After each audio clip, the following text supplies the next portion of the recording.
बंधुगण अनेक समय आम अनेक लोग विरक्ति भाव पोषण कर कहीदे टंका कौन गचरे फड़ुची।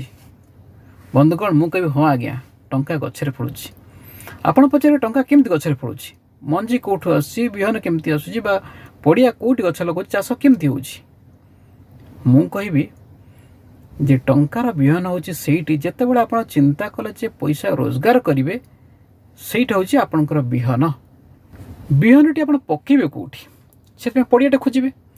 तेणु द्वितीय कथा चिंता करेंगे जे पैसा केमती रोजगार बा कौ बाटर रोजगार करेंगे।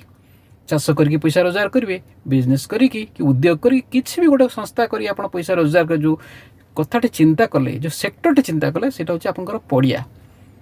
तृतीय कथाटी होची आपण पानी आ सार केमती देवे।